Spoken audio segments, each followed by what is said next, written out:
Olá a todos, estamos iniciando uma revisão do conteúdo através de alguns exercícios. Então nós temos aqui, sobre a Europa, uma questão que fala sobre a parte física. Então, na geografia, ao falarmos em aspectos físicos, estamos em uma vertente voltada para a análise dos elementos naturais do espaço terrestre. Ela aborda as características da Terra, sua dinâmica e elementos naturais, tais como o clima, o relevo, geologia, a topografia, a vegetação, a hidrografia, entre outros. Analise as alternativas sobre os aspectos físicos da Europa e marque as alternativas, a alternativa incorreta. Então, letra A. O território europeu está localizado, em sua maior parte, na zona climática temperada do norte, entre o Trópico de Câncer e o Círculo Polar Ártico. Correto, estamos certos aí. Letra B. Com a área de aproximadamente 10 milhões de quilômetros quadrados, a Europa possui a maior extensão territorial entre todos os continentes. Errado, Então, a Europa é um dos menores continentes. Essa é a questão errada. Na Europa está localizado o menor país do mundo, o Vaticano, com extensão territorial de 0,44 quilômetros quadrados. Realmente, o menor país do mundo, Vaticano. E letra D, o tipo de relevo predominante no território europeu são as planícies, com altitudes médias de 340 metros. Então, essa é a abordagem geral, sobre a Europa, dentro de uma questão aí de prova de avaliação vestibular. Próximo ponto, sobre a França. A França é um país localizado na porção ocidental do continente europeu e faz fronteiras com diversos países da Europa, dos quais podemos citar a Espanha, a Bélgica, a Suíça, entre outros. Quanto ao relevo francês, existem diversas feições morfológicas no seu território, sendo predominantemente em extensão. Então veja o seguinte, tem vários tipos, praticamente todos os tipos, mas o que se destaca mais é letra B, planícies e baixos platôs, que são unidades do relevo caracterizadas por possuir paisagens geralmente planas, pouco acidentadas e localizadas em regiões com baixas altitudes, estando geralmente próximas ao nível do mar. Então, planícies é o que predomina no relevo francês. Próximo tópico aqui, nós vamos ver a respeito dos oceanos, mares e oceanos da Europa. A navegação oceânica ainda é o principal modo de transporte de carga no planeta. No século XIX, com o intuito de estabelecer uma via de acesso rápido ligando a Europa à Ásia, foi construído o Canal de Suez, que faz a ligação entre quais mares? Então, o Canal de Suez é importante na Europa. Temos o Canal do Panamá aqui na América.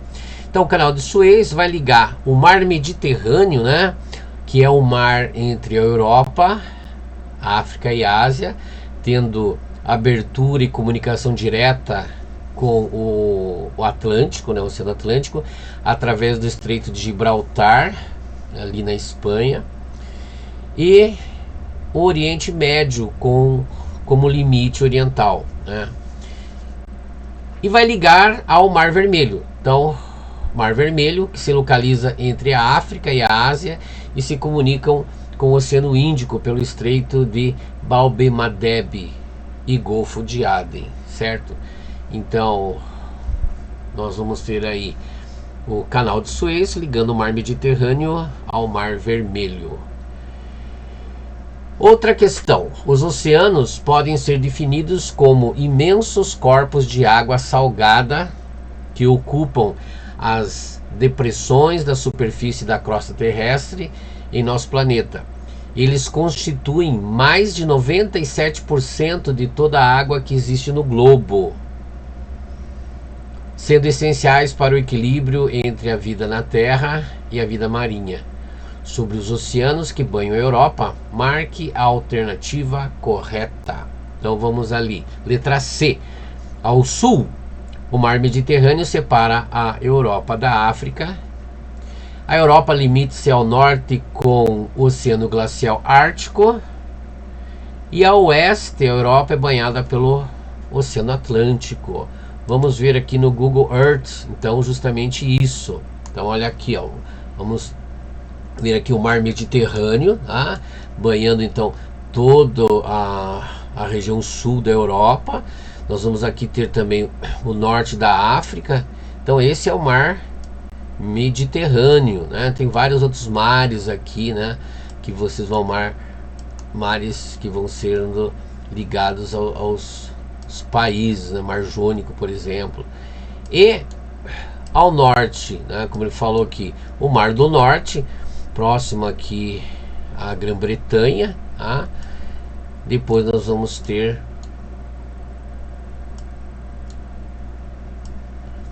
a Groenlândia e o Polo Norte. Então, os mares aqui que a gente vai conhecendo. Então, essa seria a parte de oceanos. Próxima questão. O continente europeu está localizado predominantemente na faixa temperada do planeta. Mesmo assim, por meio da influência dos elementos e fatores climáticos, possui diferentes tipos de clima. Qual o tipo climático que não é encontrado na Europa? Então tem vários tipos de clima: temperado, clima frio, clima polar. Tem um característico ali que é o Mediterrâneo, mais quente. Mas o que não se encontra lá é a letra A, ó, equatorial, cujas características mais marcantes são as temperaturas elevadas durante todo o ano, além de médias anuais em torno de 27 graus. As temperaturas são elevadas em virtude da latitude da região e a forma como os raios solares incidem na superfície. Então a Europa não tem clima equatorial. Próxima questão. A vegetação é caracterizada como um conjunto de plantas de uma determinada região. Em razão da diversidade climática da Terra, com destaque para a variação da temperatura e umidade, existem coberturas vegetais distintas a respeito das características da taiga, formação vegetal presente na Europa. Avalie as proposições a seguir. Então, letra A. A taiga, também conhecida como floresta boreal ou floresta de coníferas, é o tipo de vegetação predominantemente nas regiões localizadas em baixas latitudes. Errado, né? Em altas latitudes, áreas mais frias, né? Então, tá errado. Letra B. A taiga é uma vegetação adaptada ao rigor dos climas frios, com verões curtos e invernos prolongados, sendo muito exposta à neve durante grande parte do ano. Correto, certo? São pinheiros, né? Pinos, né? Que existem na região, adaptados ao frio. Terceira questão. É possível encontrar as formações vegetais da taiga na porção norte da América do Norte também, né? Da Europa e da Ásia. Correto. Então, letra A. F, V e V. Então, essa seria a abordagem sobre clima e vegetação da Europa. Continuando. Recursos naturais. A desertificação é um processo de degradação do solo causado por recorrentes incêndios. No sul da Europa, em média, 700 mil hectares de florestas são queimadas todos os anos. Em relação à desertificação, assinale a incorreta. Incorreta a letra A, né? A desertificação é um fenômeno promovido exclusivamente por fatores climáticos que, associados entre si, danificam o solo, mas não atrapalham na fertilidade do mesmo. Não, queimou, teve incêndio, isso vai realmente atrapalhar muito a fertilidade do solo ali. Letra B, né? O desmatamento em áreas semiáridas para a realização de atividades agrícolas contribui para a intensificação da desertificação, com certeza. Letra C, uma das principais consequências da desertificação é a migração da população rural, tá?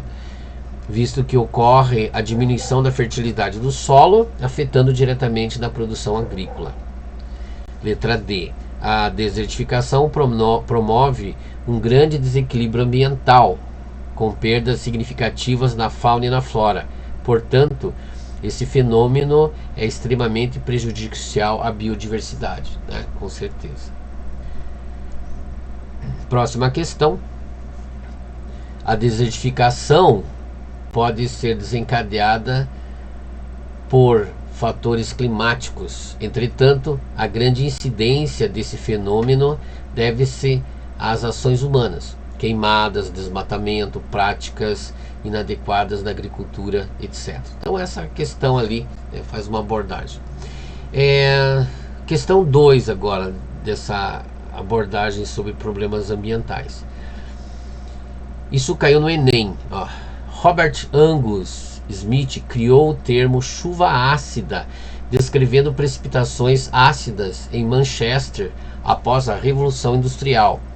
Trata-se do acúmulo demasiado de dióxido de carbono e enxofre na atmosfera que, ao reagirem com compostos dessa camada, formam gotículas de chuva ácida e partículas de aerossóis. A chuva ácida não necessariamente ocorre no local poluidor, pois tais poluentes, ao serem lançados na atmosfera, são levados pelos ventos, podendo provocar a reação em regiões distantes. A água, de forma pura, apresenta pH 7 e, ao contatar agentes poluidores, reage modificando seu pH para 5,6 e até menos que isso, o que provoca reações, deixando consequências. Então vamos ver aqui. O texto aponta para um fenômeno atmosférico causador de graves problemas ao meio ambiente. A chuva ácida, pluviosidade com pH baixo. Esse fenômeno tem como consequência: letra A, a corrosão de metais, pinturas, monumentos históricos, destruição da cobertura vegetal e a acidificação de lagos. Então é chuva com ácido. Isso vai destruir até mesmo rochas, né? Vai poluir, vai matar a vegetação, destruir florestas. Então essa é a nossa abordagem aí, né, para a parte de problemas ambientais. E as últimas duas questões aí, ainda falando sobre o continente europeu, tá? Vamos ver a respeito do espaço geográfico da Europa. O território do continente europeu é considerado um prolongamento da Ásia, sendo comumente chamado, junto da Ásia, de Eurásia. Essa característica territorial culminou em questões políticas e econômicas, assim como na divisão política dos países localizados entre os continentes. Quais são os dois países que possuem seu território localizado na Europa e na Ásia? Quais são?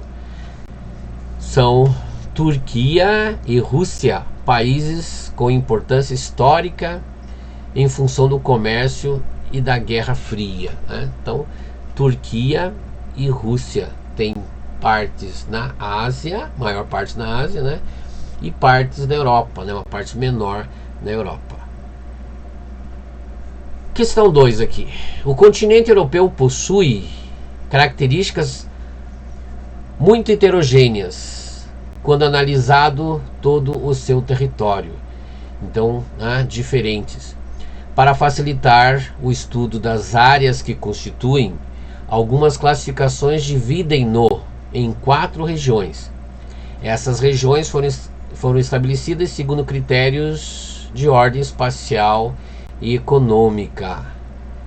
Então, em relação à regionalização da Europa, podemos afirmar que: letra A, a Europa setentrional é constituída pela Península Escandinava, os países bálticos, ex-socialistas, a Dinamarca, a Islândia e a Finlândia.